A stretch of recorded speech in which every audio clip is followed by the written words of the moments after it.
Good morning. First morning ko dito sa Jakarta, Indonesia, and nandito ako sa aking hotel. Pakita ko lang sa inyo yung tinutulugan kong capsule hotel. So ito yung mga CR, shared bathroom and CR siya, and maluwag naman siya. May shampoo and sabon na rin. Tapos ito yung mga capsule hotel, para siyang mga nicho. Actually, mas malaki siya kaysa dun sa capsule hotels dun sa Japan. Ito naman yung mga locker. May card na ibibigay sa inyo. Tapos, itatap mo lang para mabuksan. Tapos dito mo ilalagay yung mga maleta mo, sapatos.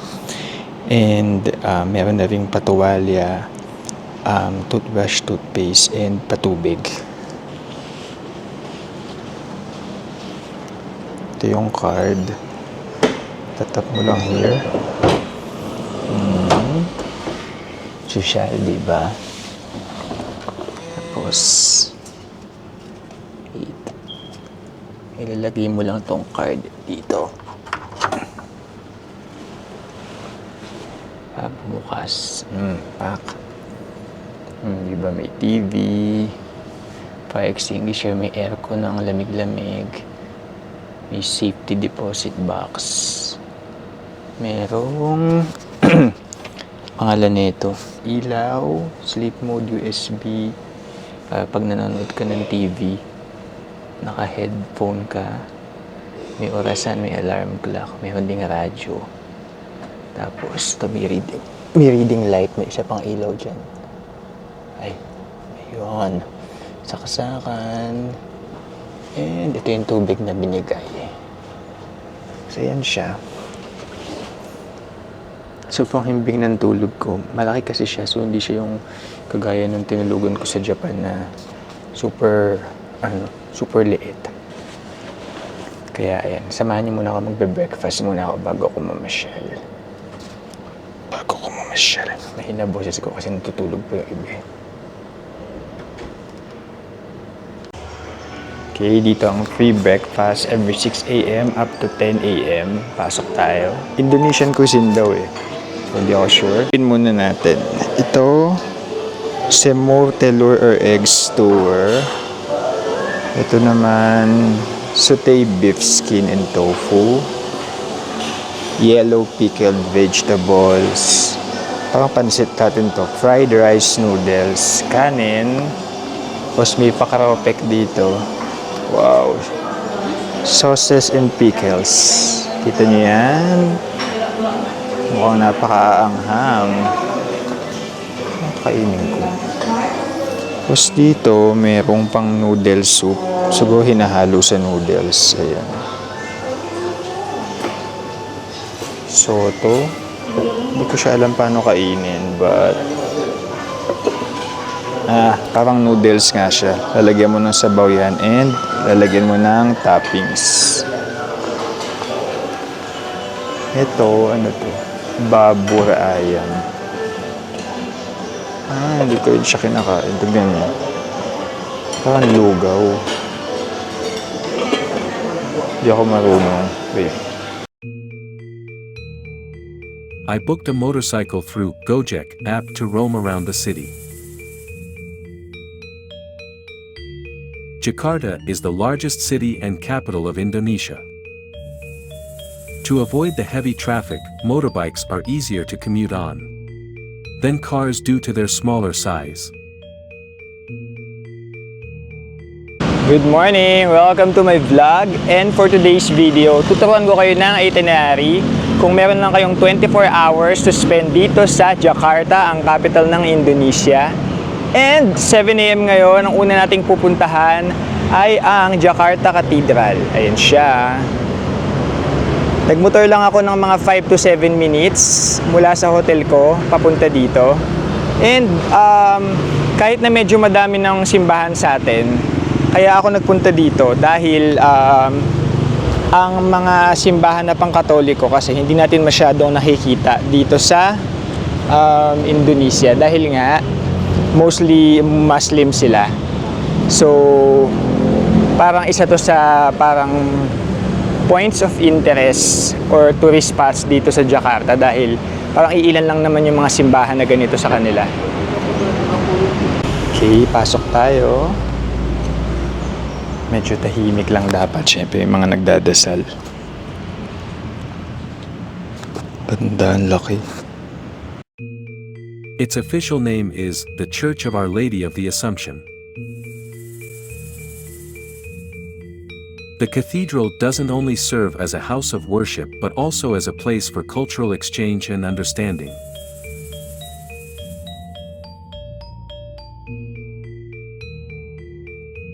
Okay, sarado pa yung museum. 10 a.m. pa daw siya magbubukas. So, tatawid na ako sa second destination ko. And literal na tatawid lang kasi nandito lang siya sa tapat nung cathedral. Ito naman yung kanilang Masjid Istiqlal Mosque. So, pinagtapat to para symbolizes, unity ng dalawang religion dito sa Indonesia. Okay, mula doon sa cathedral, nakatawid na ako na medyo mahirap lang tumawid.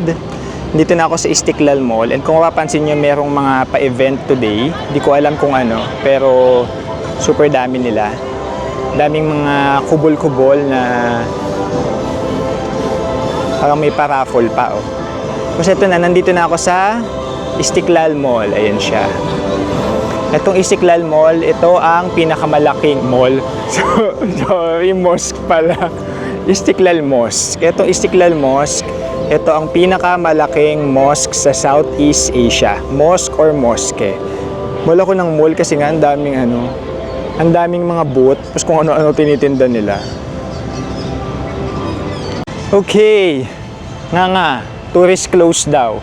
Sayang, ang ganda pa naman sa loob niya. Nakikita ko sa picture. Papakita ko na lang dito sa video.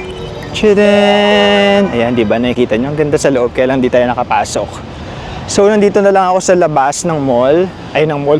Sorry po, mosque. Nandito ako sa labas ng mosque. Siguro nga dahil may event ngayon, kaya ganyan at close sila.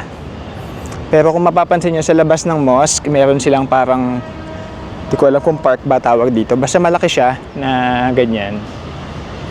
At syempre magpipicture na lang tayo. Wait lang. Istiqlal Mosque in Jakarta, Indonesia, is the largest mosque in Southeast Asia and the 9th largest mosque in the world in terms of worshipper capacity.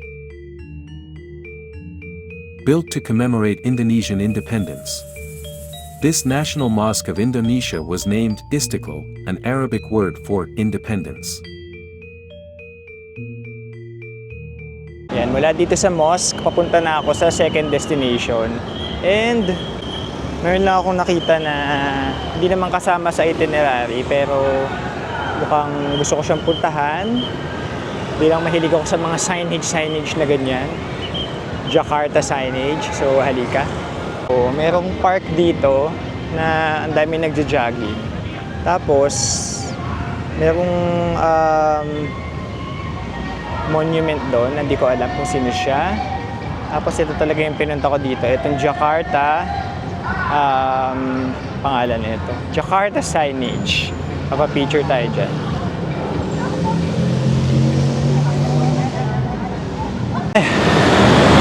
Bocaton. Mula doon sa park malapit sa Istiqlal Mosque, naglalakad ako ngayon papunta doon sa next destination ko. Para kung nasa Para kung nasa atin lang. Ito, nakikita niyo sa likod ko, parang ewan ko ang daming sundalo sa loob tapos may mga tangke ng sundalo na naka-display. So baka ano nila yan, Armed Forces of Indonesia. Para kung naglalakad lang sa may Luneta area dito. Napakainit. Malapit na ako dun sa next destination. Itong park na to na nasa likod ko, nasa gilid ko. Okay, time check. Pag-8 a.m. pa lang. Di ba nakapayong ako?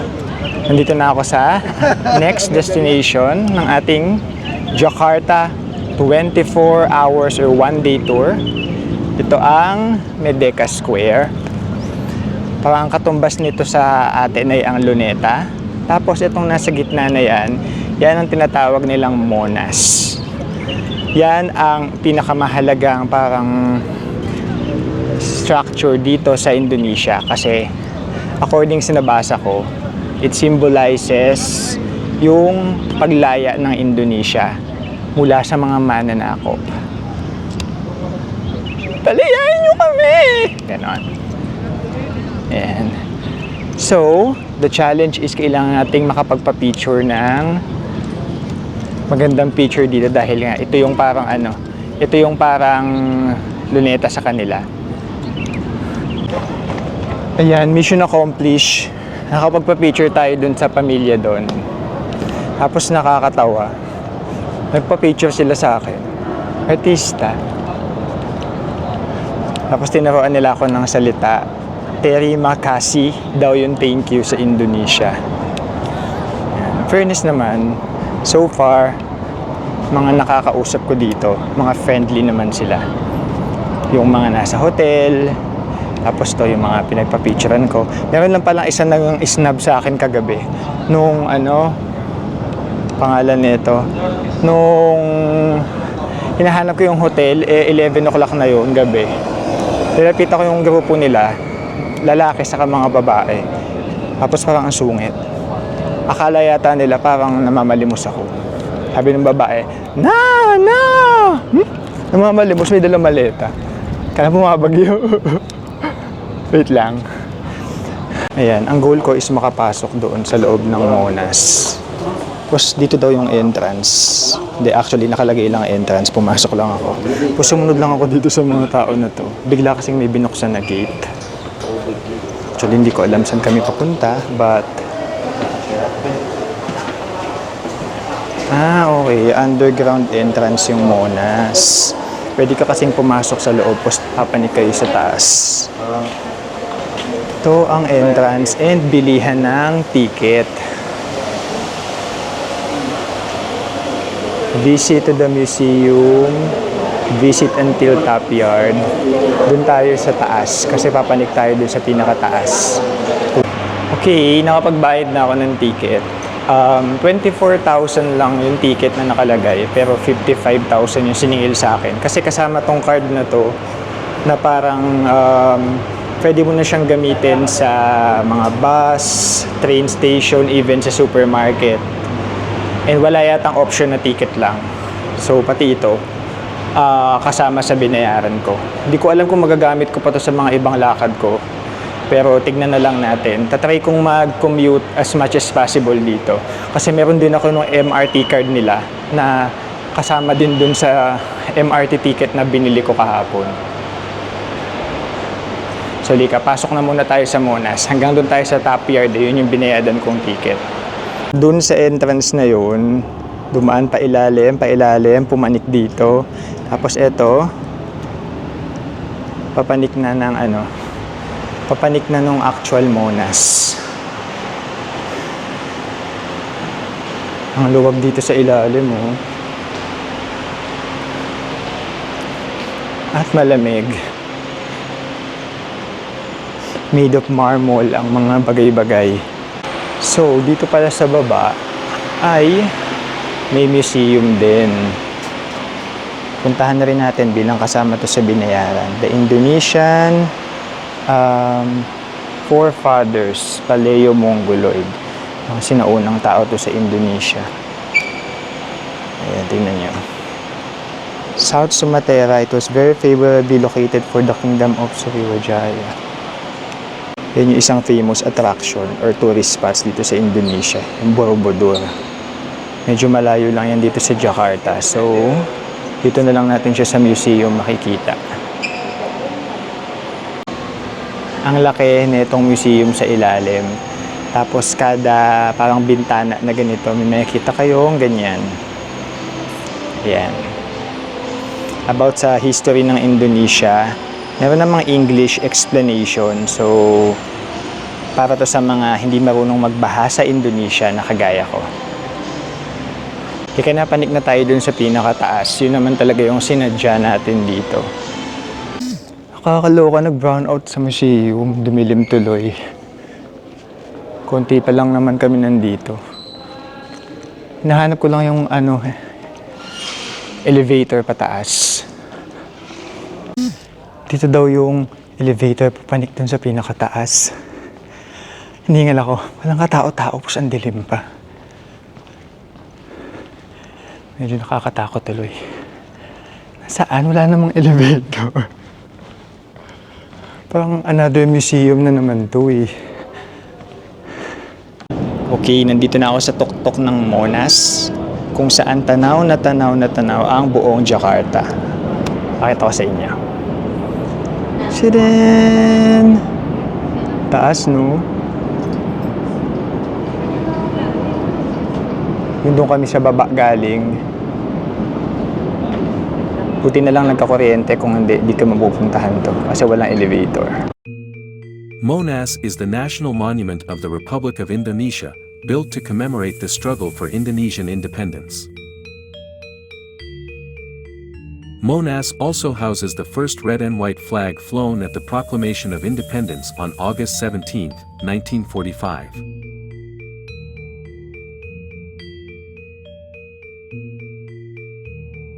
This monument is crowned with a flame covered in gold leaf, which symbolizes the burning spirit of struggle of the Indonesian people.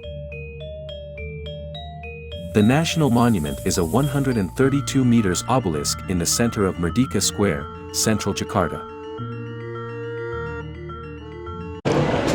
Okay, bago ako pumunta sa next destination ko, dumaan muna ako dito sa food court nila para mag-lunch. Ito yung in-order ko. Ano nga to? Nasi tahu siram daging ayam. So, tokwa. Tapos bumili ako ng dessert na parang halo-halo nila dito. And etong orange juice nila. Durian pala to, so mamaya titikman ko yan. Try muna natin itong tokwa. Yung ganito, mahilig sila sa ganito yung parang chicharon.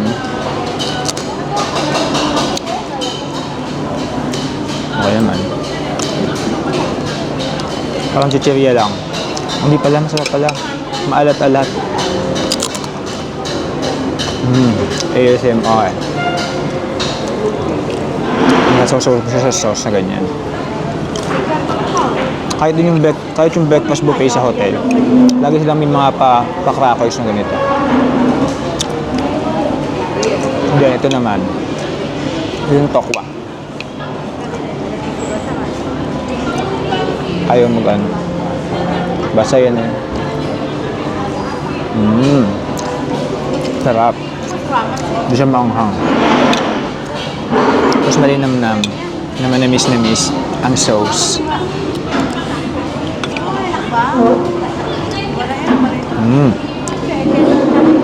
Kaya ito.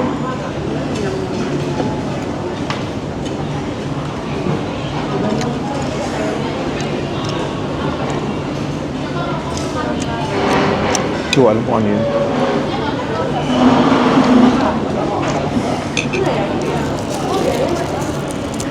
Itong juice na to, orange juice daw siya, pero kulay green yung mga, fresh kasi siya, kulay green yung mga pinaghiwaan.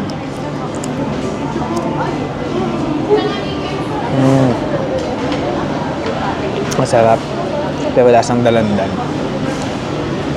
Try naman natin to. Ano lang, halo-halo. Indonesia style.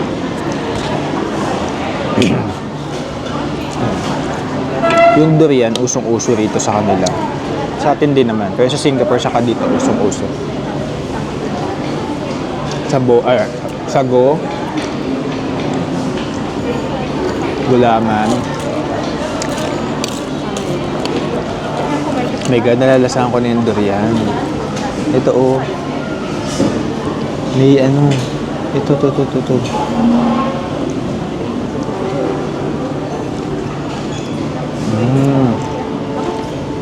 Ang tamis. Alam mong tamis. Kasi yung una, para siyang lasang panis na ewan. Pero nung tumatagal na, masarap na niya.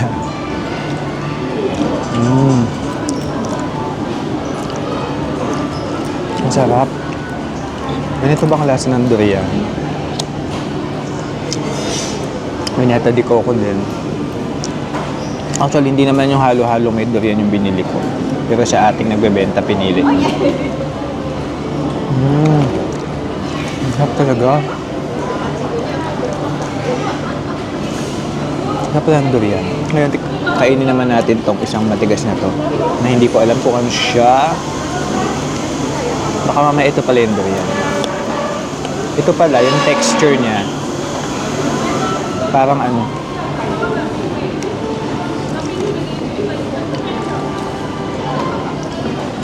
Parang ano ba? Parang halaya. Ito namang isa yung matigas. Ang harap. Hindi ko alam kung ano yung durian dyan. Pero mas lasang durian to. Ito, ang texture niya, parang shaved ice siya. Tapos, kalasan niya yung mga durian candy sa Davao. Ito namang yellow. Parang halaya. Na manamis-namis. So, hindi ko talaga alam kung durian din tong yellow na to. Pero feeling ko naman. Ayan, ubusin ko na to. Bye! Ayan. Mula doon sa mall na kinainan ko kanina, nagmotor ako papunta dito sa next destination ko. Actually, nagmotor ako tapos umulan. Pagkatapos, nagtaxi ako. Mga 40 minutes na biyahe, 1 hour yata. Tapos nandito na ako sa Kota Tua or yung tinatawag nilang Old Batavia, Old Jakarta. Dati kasi ang Indonesia, sinakop sila ng Netherlands. Kaya ito yung part ng Jakarta na marami pang mga buildings na merong Dutch influence. Tapos ito cafe na to. Ayan. Ito yung sikat dito na Old Batavia na cafe/restaurant na nagsiserve ng masasarap na pagkain. Indonesian yung in-order ko which is beef rendang and etong napakasarap na pandan latte.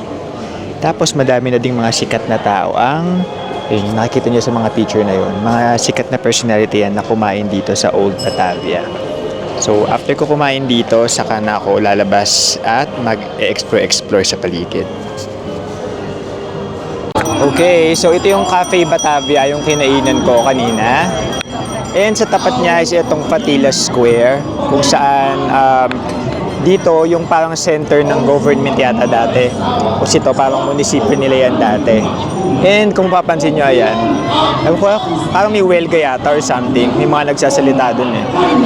And ayun, parang ano lang siya, malaking plaza na yung mga buildings is ayun nga, merong Dutch influence. Tapos, bukod sa mga nag-welga na yan or kung ano man yan, and mga namamasyal dito, madami rin ditong nakikita niyo yung mga bike na yon na kulay pink. Pwede mong upahan yan tapos nakasumbrelo ka, magbabike ka around. Parang Netherland feels nga. Tapos ito, yan yung Wayang Museum, kaya lang sarado siya ngayon. Tapos bukod dyan, meron pa dito isang puppet museum, kaya lang closed din kasi na-traffic ako papunta doon. Check natin, museum din yung isa na yun eh. Check natin, puntahan natin yun kung naka-open siya. Kota Tua, yung pangalan ng lugar na to.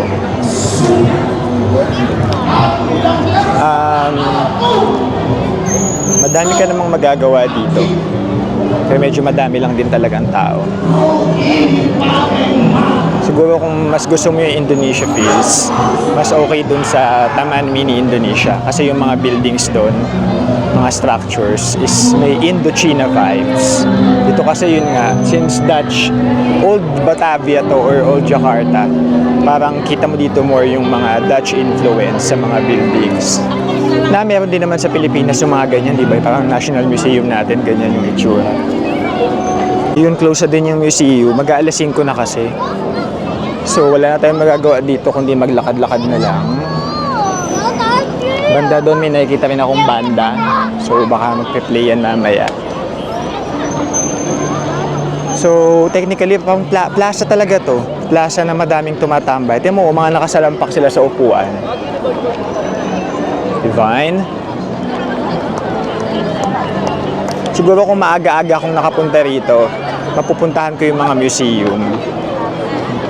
Which is okay lang din naman kasi sa Taman Mini na may napuntahan naman akong isang museum doon. Lang ako sa isang alley dito. Meron ditong Horror House Kota Tua. Ano to, parang, ewan ko, baka parang intramuros nila to. Intramuros/vegan nila. Meron nga doon nagpa-palm reading. Gusto ko sana, kaya lang, naisip ko, paano naman ako magpapabasa ng palm dito eh. Nahihirapan nga kaming mag-usap-usap din. So, ito siya, palm reading. Excuse me. Kanina, sabi sa akin nung driver nung Gojek or nung taxi na nasakyan ko, medyo mag-ingat nga daw dito dahil parang sa atin din naman, pagka mga ganitong area, medyo madaming mga snatchers and all. Yan, tumatawid lang tayo sa tulay nila ngayon. Nakita niyo yung red na building na yan. Nagtitingin ako ng mga tourist spots or point of interest dito sa Kota Tua. Isa yan sa sinabing puntahan nga daw. Hindi ko alam kung ano explanation eh. Basta red building siya. Lalagay ko na lang sa subtitle kung ano man yun. Tapos alam ko meron din ditong tulay na umaangat. Pero hindi ko siya makita ngayon. Pero tingnan nyo.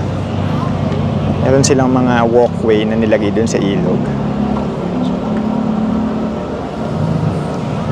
Picture tayo dito sa red na building na ito.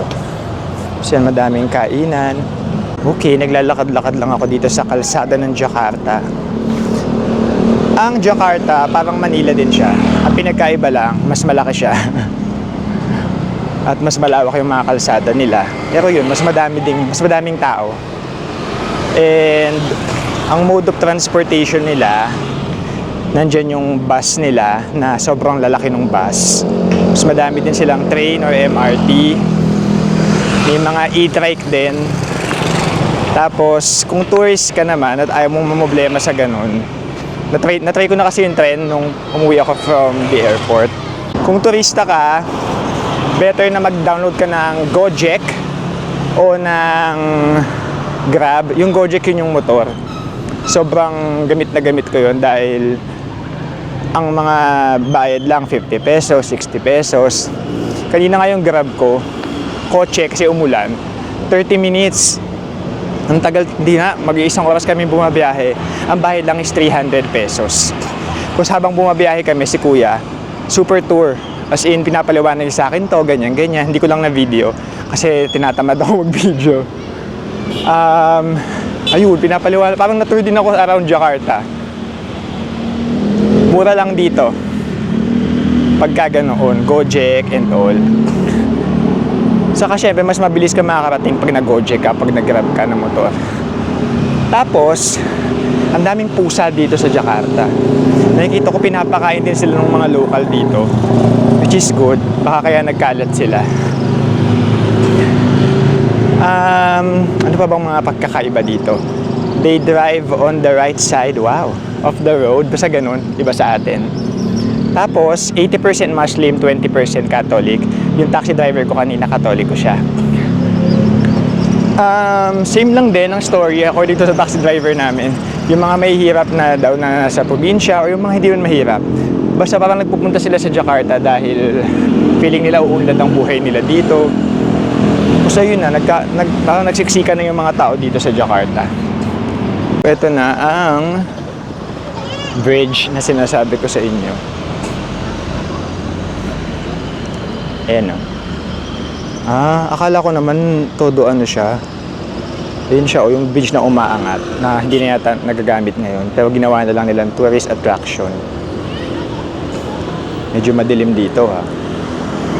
Kaya magbubuk na ako maya-maya ng Gojek para makauwi na. Okay, dahil lumidilim na at medyo scary na dito, may namamali mo sa akin, pang Yossi daw. Magbubuk na ako ng Gojek para makauwi na. So, I hope may natutunan kayo na kung mag-spend kayo ng 24 hours or 1 day dito sa Jakarta, okay na pumunta agad muna kayo sa morning, punta muna kayo dun sa Merdeka Square para makapunta at makapanik kayo sa Monas. Dahil pagka mga patanghali na medyo masyado nang madaming tao doon, baka hindi kayo makapanik agad. Tapos, wag din daw pupunta ng Friday kasi yun daw yung mahalagang araw sa mga Muslim. Madalas sarado sila. Tapos din, merong cathedral doon and yung Istiklal Mosque na pwede nyong puntahan. May museum din doon, hindi ko lang pinuntahan, pero nandun yung National Museum of Indonesia. And then, from there, pwede na kayong mag-Gojek na lang, magmotor. Pumunta na kayo sa... Saan nga ba ako pumunta? Pangalan nito. Pumunta na kayo dito sa ano. Pwede na kayong pumunta dito sa Kota-Tua. Mas maganda kung mag-a-arrive kayo ng mas maaga. Mga 2 p.m. ganyan. Para bukas pa yung mga museum na unfortunately hindi ko nakita. Tapos, pag okay na kayo sa Kota-Tua, mga bandang paggabi, punta naman kayo ng dalawang Chinatown nila dito.